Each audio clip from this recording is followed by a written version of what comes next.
not only is an infringement on your guys' freedom, and he has the potential to be further weaponized later against a whole host of groups.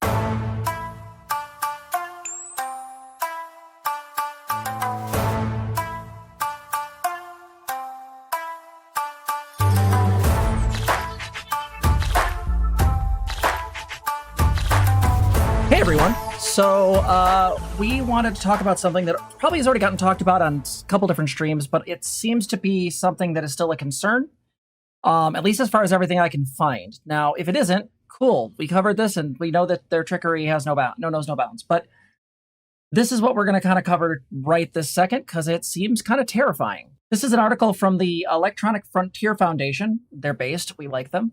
Mm-hmm. And this video is called "The Protecting Kids on Social Media Act is a Terrible Alternative to COSA."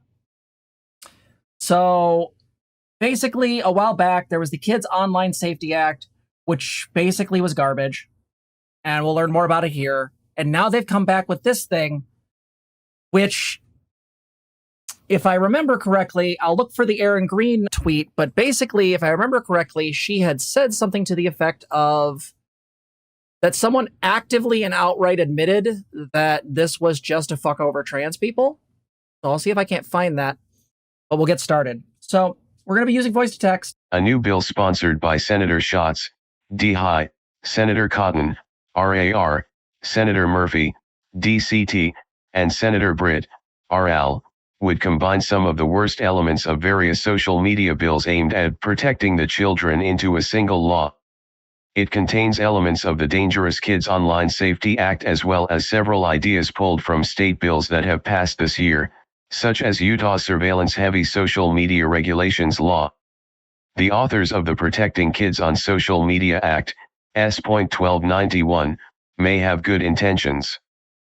But ultimately, this legislation would lead to a second-class online experience for young people, mandated privacy-invasive age verification for all users, and in all likelihood, the creation of digital IDs for all U.S. citizens and residents. Which this foundation does not like. The Protecting Kids on Social Media Act has 5 major components. Mandate that social media companies verify the ages of all account holders, including adults. Ban on children under age 13 using social media at all. Mandate that social media companies obtain parent or guardian consent before minors over 12 years old and under 18 years old may use social media. I don't know how Ban you do on that. the data of minors, anyone over 12 years old and under 18 years old, being used to inform a social media platform's content recommendation algorithm. Creation of a digital ID pilot program, instituted by the Department of Commerce, for citizens and legal residents, to verify ages and parent/guardian-minor relationships. So, why is this a problem? Let's just cover the bases. So mandating that all social media companies verify ages, how do you even do that? Yeah, this is going to go into it. Oh, does it go into it? Excellent. Oh, yeah. I love EFF because they'll actually handle this stuff. They will actually, all of these links in here in the articles, you in fact go through and explain all like the tech-heavy stuff. All age verification systems are dangerous, especially governments. True. The bill would make it illegal for anyone under 13 to join a social media platform, and require parental consent for anyone between the ages of 13 and 18 to do so. Thus, the bill also requires platforms to develop systems to verify the ages of all users, as well as determine the parental or guardian status for minors. The problems inherent in age verification systems are well known. All age verification systems are identity verification systems and surveillance systems. All age verification systems also impact all users because it's necessary to confirm the age of all people in order to keep out one select age group. This means that every social media user would be subjected to potentially privacy-invasive identity verification if they want to use social media. Yeah. So basically, in order to protect kids, we're going to be incredibly invasive towards their ability to do anything. Like you said, you would like to access Twitter, please submit your social security number. Like, well, again, and not just but like... Oh, real quick, I was just going to say, we can't even trust Elon Musk to make the fucking algorithm work right, let alone protect our data. Go ahead. No, this would map out so much personal information about users, right? Like, having the entire, like, family makeup and all of that on hand is a lot of fucking data. And the issue we get into is that we've known for a long time that companies don't keep anything private. they are very happy to sell your data, even if it is supposed to be like HIPAA protected violations, as we just saw in a video about better health. So no, this stuff's insane. Yeah, I mean, again, this feels like one of those things where, again, to thread the needle on how to deal with this with parenting and things like that, I really do feel like this comes down to, my issue is not necessarily the control mechanisms of themselves, it's the possible abuse of them, and then the also possible leaks of data, not to mention the data being used to negatively impact your kids. I mean, again, we've all been through that thing where you end up going to search for something on Google, and all of a sudden, like, starts showing up on your fucking ads for Facebook. Oh, Astra, what's up? So if you don't have access to a social security number, i.e. you're undocumented, at least in the US, I could see this having being bad real quick. Yeah, absolutely. Like the Homeland Security just busts through your door. As we've written before, research has shown that no age verification method is sufficiently reliable, covers the entire population, and protects data privacy and security. In short, every current age verification method has significant flaws. Just to point out a few of the methods and their problems, systems that require users to upload their government identification only work for people who have IDs. Systems that use photo or video to guess the age of a person are inevitably inaccurate for some portion of the population, and systems that rely on third-party data, like credit agencies, have all of the problems that this third-party data often has, such as incorrect information. And of course, all systems could tie a user's identity to the content that they wish to view. Also, yeah. So if they want to view content, basically you could be tied to that. And that means that, again, if you're doing something that's necessarily like revolutionary or is deemed inappropriate by the government, basically. Or just kinky, for that matter. Or kinky or whatnot. Or let's say your kid's looking up, what does it mean to be transgender? And that's tied to an identity.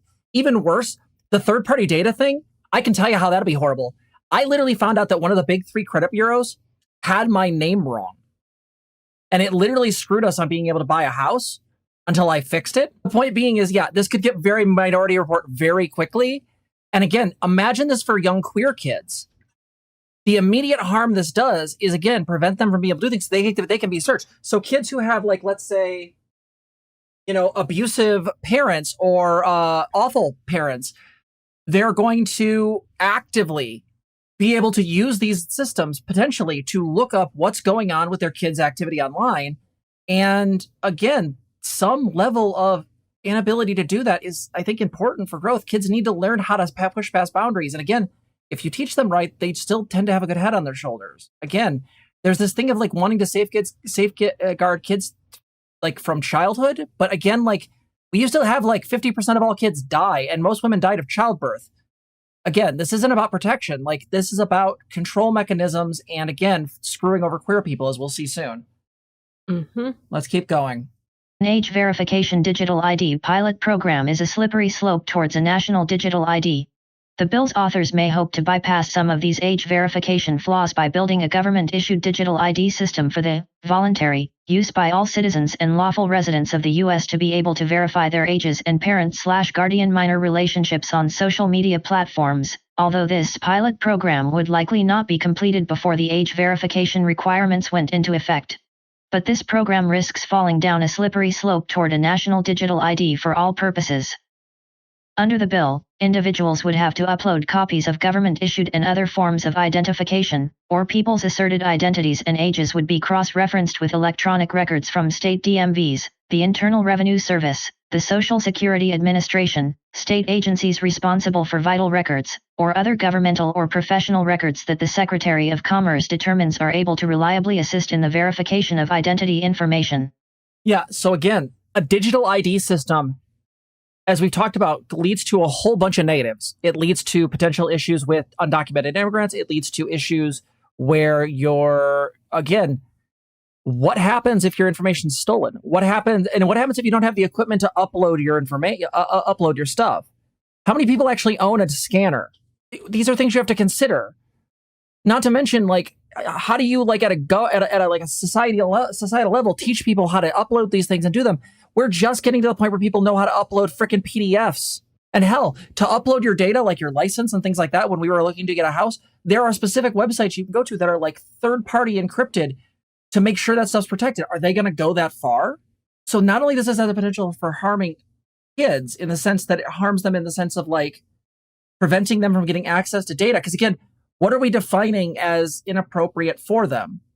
Because that's going to be very dependent on who's in power. Well, and it's also going to depend on the individual situation, right? We know that not every single kid is going to hit like maturity or experience at the exact same time in life. That's just not how that works. Sure, yeah, the one of Lost Souls, that's true. You can do some picture uploads with scanners and stuff like that. That is true. Though, again, if you've ever tried to explain to your grandma how her phone works, I mean, there are people who don't know how to use those functions, so you would need to teach them. And again, how do you roll that out when it's coming down to them renewing their driver's license? Or and again, most kids don't have a state ID anyways. And then now you are also giving websites immediate access to way more information about yourself than you ever would. Right? Name, address, ID, state ID number, right? All of that. And then more. No, it's incredibly easy for this stuff to get hacked, for this stuff to get out there. No, absolutely. Let's keep going. All of these, every single time we look at this, there's more and more concerns down the line. EFF and other civil liberties organizations have long been critical of digital ID systems and policies that would move us toward them. While private, commercial age verification systems come with particular concerns, government versions that rely on digital IDs are also dangerous. Creep is a serious concern. The intention of this ID system may only be to authorize social media access. The bill states that the pilot program credential may not be used to establish eligibility for any government benefit or legal status. But it's unlikely that age and parental status verification would be its only use after its creation. Congress could easily change the law with future bills. Just look at the Social Security number. Once upon a time, it was only meant to allow Americans to participate in the federal retirement program. Yup. Even the Social Security Administration admits that the number has come to be used as a nearly universal identifier. Online government identity verification for accessing social media is already dystopian. Who knows where the system would end up after it's in place? Without very careful and thoughtful management and architecture, a digital ID system could lead to loss of privacy, loss of anonymous speech, and increased government surveillance. Again, all of those websites you can go on where you can be anonymous, make a random account on Twitter, you can make a random account on whatever, and you just want to run around anonymously. Think about all of the times where you would do a go browse anonymously on Reddit. That doesn't work, because in order for you to interact with the website, if they have requirements, you have to upload your data. You are always tied to your ID. Think about what that means for online behavior. Sure, it might mean rein people in some people's behavior, because you could thus tie them to their actual actions. All these, assholes online who get banned off Twitter would probably end up being permanently banned, because it's not like they're going to forge new driver's licenses. But the negative of this is that it will prevent people who don't have these things or don't have access to these things to be able to access any of this. And again, I come back to the thing of, what about kids in abusive situations? If the parent doesn't want to give up their ID or holds onto their social security card, now they can't access online, which means now they have the ability, the parents have the ability to cut them off from potentially friends, queer allies, people that may help they can understand themselves. How many people have figured out their identity through online interactions? I mean, dozens, hundreds, millions. It's something that just happens. Well, and it's what allows us to connect to actual diverse populations and actually have conversations. Or anytime a kid's I don't know about this thing, but I'm kind of nervous or too shy to ask people, what do? Go look it up on the internet, okay? Right? You basically get cut off from all of that in its entirety. And again, what happens if you're here's an interesting thing. What if your things that you search for are all that? If there's a way to access that stuff later, like a database? Mm-hmm. What happens if you, let's say, are watching a stream and someone's talking about certain types of salacious media, let's say CP, and you look up what the United States laws on that are, and you use the full term? There is now a search for that in your history that could be potentially grabbed by, I don't know, your employer. And are they going to really understand the context? There's so much information here, and how people use it and interpret it is going to be a big deal, and how they access it. And like this says, they can easily make laws later to make this more robust. Again, power creep is a thing. Mission creep is a thing. Oh, yeah, yeah. Data sharing concerns also don't disappear because the government is involved. In fact, they may be more acute. In third-party age verification systems, a private company generally acts as a middleman between a government and the requesting site or platform. In fact, the bill contemplates the use of private identity verification technology providers as part of the pilot program. The third party may collect a user's documentation and compare that to a government database, or compare a user's biometric information with government records. This creates the opportunity, without more protection via regulation or other means, for the third party to collect an individual's personal data and use it for their own commercial purposes, including by selling the data or sharing it with others. The data is also at risk of being accessed by unknown and innumerable nefarious individuals and entities through a data breach. So not only can like people and hackers get your stuff, but all that, you also can have like third-party information taken from you. We just did a segment about how allegedly BetterHelp does that. Now imagine it's the government, and the government is using a third-party system, like when they allied with TurboTax, and that organization starts taking your data, again, like, because you're legally mandated to do it, they're literally making money off of this legal mandate. This is really bad. Additionally, current and past practices of government data sharing should make anyone leery of uploading their private information to the government as well, even to an agency that theoretically already has it. All age verification systems are surveillance systems as much as they are identity verification systems. True. Government agencies sharing data with one another is already a danger. As of 2020, the FBI could search or request data from driver's license and ID databases in at least 27 states. The total number of DMVs with facial recognition at the time was at least 43, with only 4 of those limiting data sharing entirely. That puts 2/3 of the population of the US at risk of misidentification. From a practical perspective, it's unclear how effective or accurate such a system would be. It may sound simple to compare a person's uploaded record with one that's on file, but people without IDs, those whose names have changed, and anyone who has ever experienced a snafu in government document processing know better. As an example, in 2022, the IRS backed away from a decision to use a third-party identity verification system ID.me specifically because it forced people to use flawed facial recognition and endure 4-hour waits to be verified. Wow. So again, not only are these systems like incredibly like impractical and not effective, but I have literally changed my legal name. I had to fight with a credit bureau about this.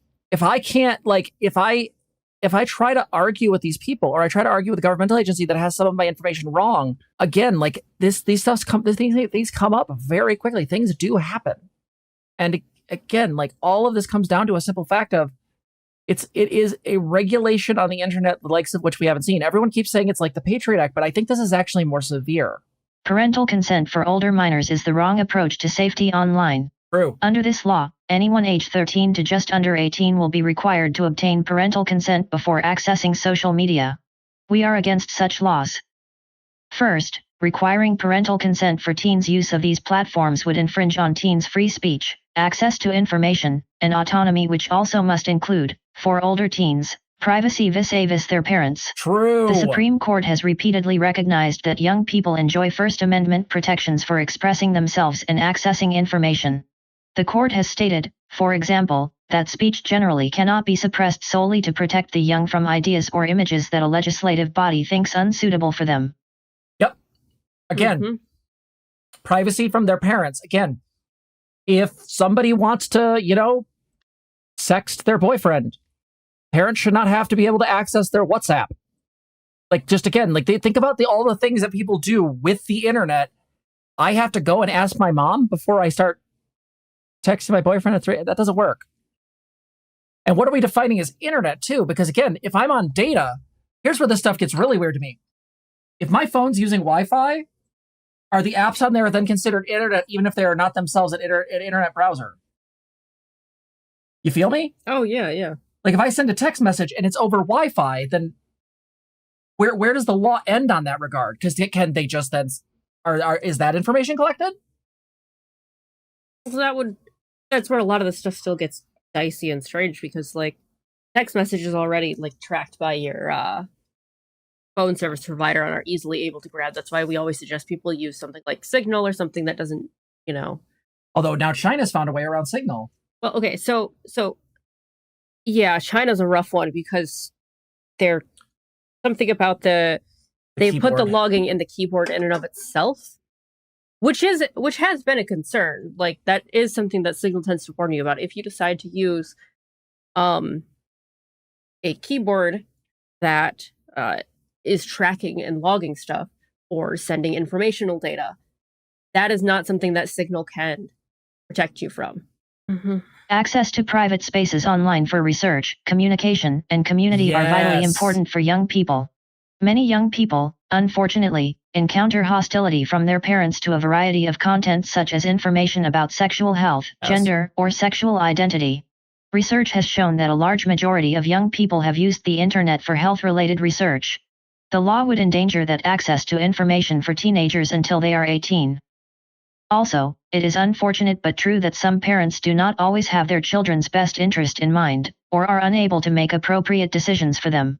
Those young people, some of whom are old enough to work a full-time job, drive a car, and apply to college entirely on their own, will not be able to use some of the largest and most popular online websites without parental consent. It goes without saying that those most harmed by this law will be those who see social media as a lifeline, those with fewer resources to begin with. So I want to bring up a really harsh thing here, and I apologize, trigger warning for suicide.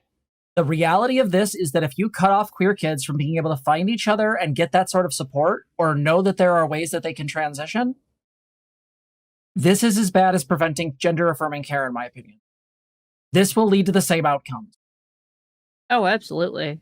Yeah. I am not joking. I genuinely think, like, every single kid I work with interacts with other queer kids online. It's literally just a thing.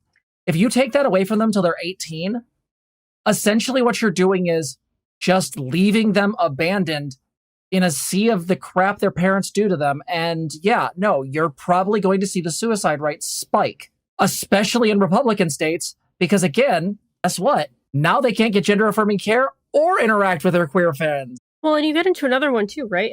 How would like teens even access like crisis lines? They just couldn't. If, things like the Trevor Project would just suddenly disappear. Like there would just be no access there anymore. What if a kid wanted to call CPS? Yeah. To get mom's permission to do that?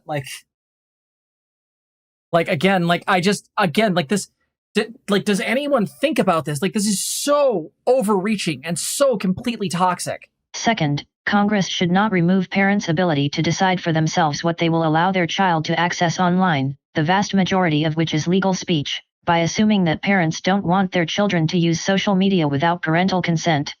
Parents should be allowed to make that decision without governmental interference, by using already available filtering tools. Worse, not only would minors between 13 and 18 be required to gain parental consent, but under this law anyone below the age of 13 would be banned from social media entirely, even if their parents approve. This outright ban is a massive overreach that goes far beyond current laws like COPPA, which prohibits social media and other online companies from collecting data for commercial purposes from children under age 13 without parental consent. Under this law, children would be banned even from social media platforms that are designed specifically for kids, again, whether parents approve of its use or not. So all those things like Disney Kids or like Nickelodeon, Nick Jr. or all the other crazy stuff that we used to have as a kid that like now have apps and all these other things, it's that all goodbye.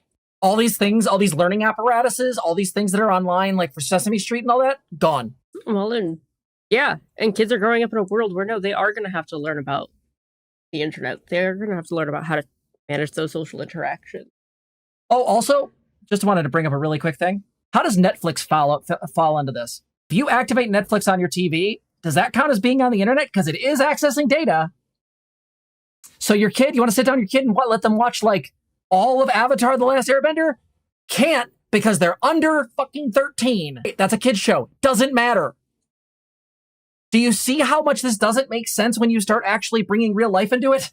Third, verification mechanisms will invariably stumble when dealing with a variety of non-traditional families. True. It's unclear how age verification and parent/guardian consent will function for children with different last names than a parent, those in foster care, and those whose guardians are other relatives. Children who, unfortunately, don't have an obvious caregiver to act as a parent in the first place will likely be forced off these important spaces entirely. Though it's not explicit in the bill, if a person violates the law by misrepresenting their identity, say, if you're a minor pretending to be a parent because you don't have an obvious caregiver, you could be charged with a federal criminal offense, a charge that is otherwise rare against children. The end result of these complex requirements is that a huge number of young people, particularly the most vulnerable, would likely lose access to social media platforms, which can play a critical role for young people in accessing resources and support in a wide variety of circumstances. Did your kid want to get on Discord and talk to their queer friends? Federal fucking case. What the shit? Well, yeah, this is set up so it would have to be a federal offense. What the shit? Last part, and then we'll do some analysis, and I want to show you The guys Protecting something. Kids on Social Media Act is a bad alternative. While this bill is technically an alternative to the Kids Online Safety Act, it is a bad one. As we've said before, no one should have to hand over their driver's license just to access free websites. Having to hand over that driver's license to a government program doesn't solve the problem. The world envisioned by the authors of this bill is one where everyone has less power to speak out and access information online, and we must oppose it. Yeah, especially if there's a digital system where, like, again, you can't have things like Signal anymore because in order to use them, you have to put in your fucking ID. Like, again, like, how do you do any kind of protesting? How do you do any kind of, like, how do you do anything? Like, again, this is insane. So real quick, I wanted to show you guys this because this is from Erin in the Morn. She is based, sadly not an oomphy. This is what came up, and it's very funny. And by funny, I mean terrifying. A bipartisan bill is moving through Congress known as the Kids Online Act. It has support of Biden and Democrats, but advocates fear it could target trans content online. Now a bill sponsor confirms that it will. Subscribe to my work. You should all go follow Erin. She's based.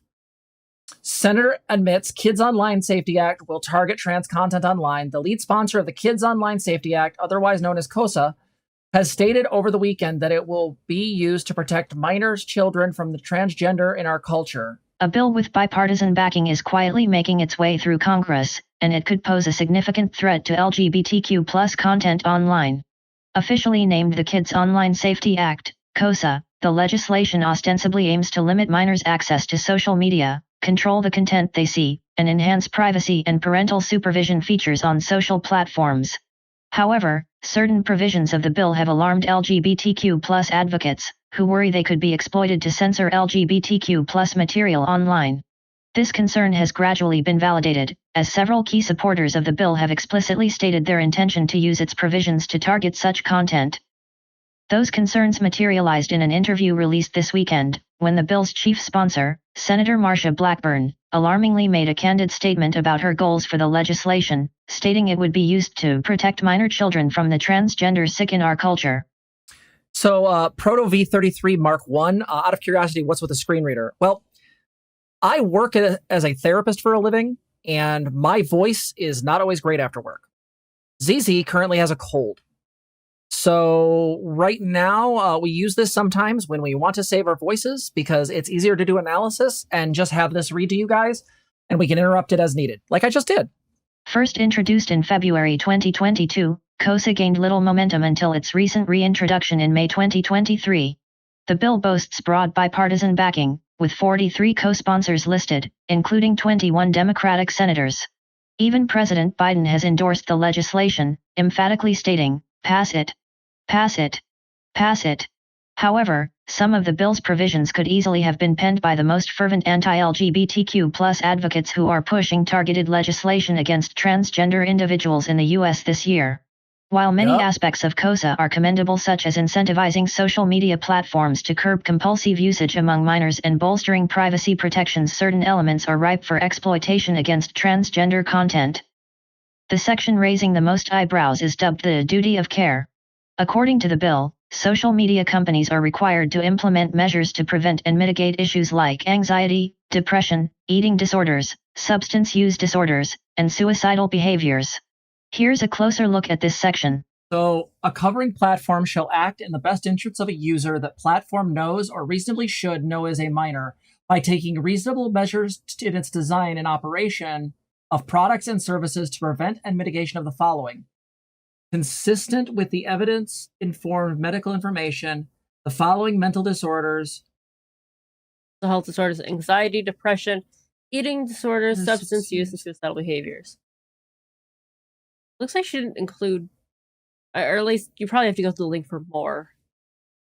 But patterns that encourage addictive-like behaviors, physical violence, online bullying, harassment, sexual exploitation, abuse. That's where they get us.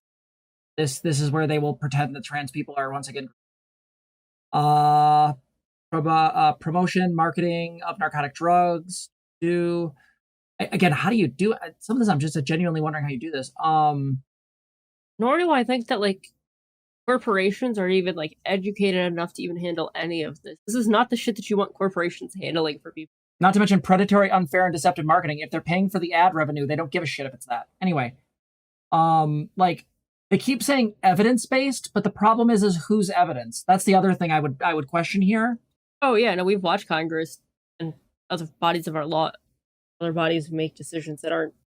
Although transition has been proven to improve mental health among transgender people and reduce the risk of suicide, Republicans in state legislatures across the United States this year have issued faulty arguments that being transgender harms minors' mental health and that exposure to transgender content and people is dangerous.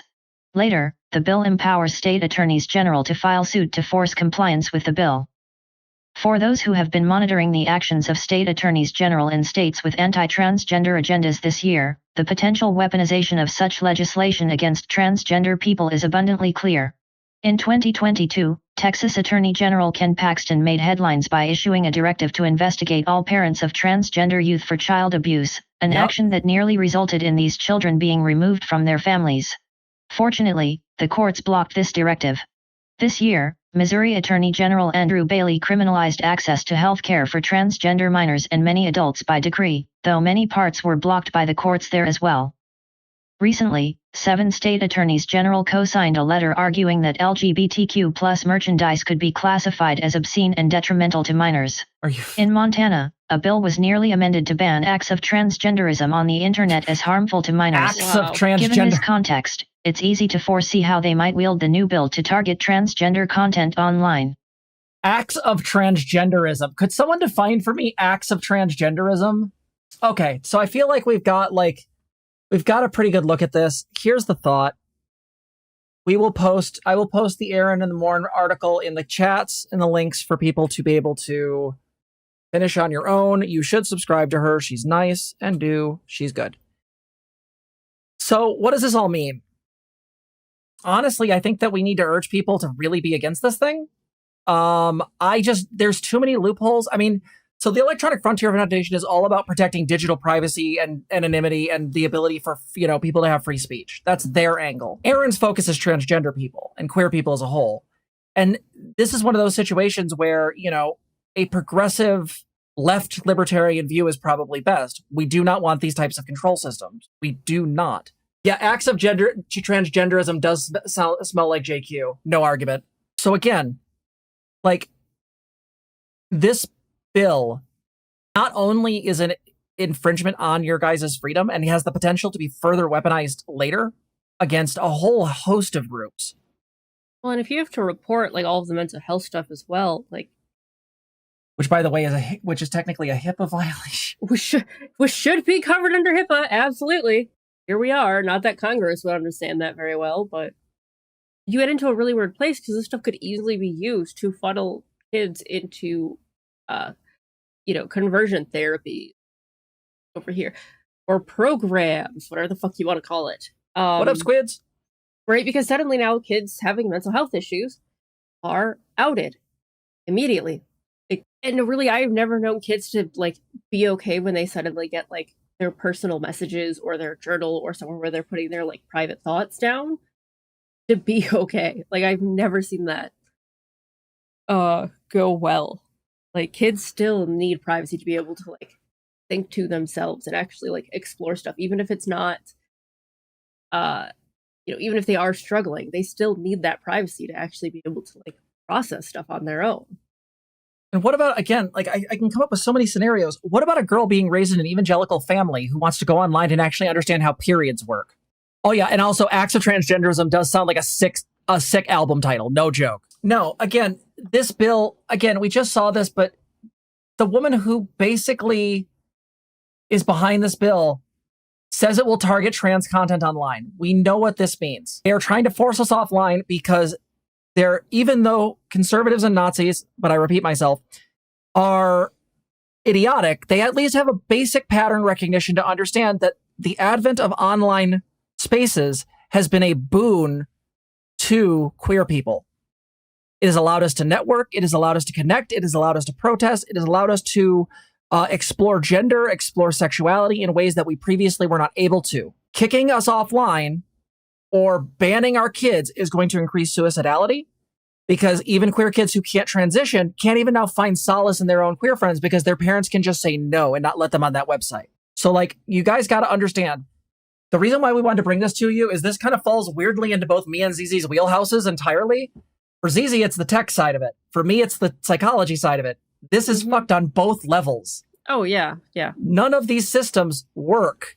Well, and I think this is one, too, where, like, no, we really need to be pushing back on the various Congress people in on this and really make it clear of, no, this is stupid. You need to not support this bill. Like, no, really. Like, if you for a second think that you're going to be a Democrat on that side of things and, like, support this, you're fucking nuts. All right? Like, that's just it. Yeah.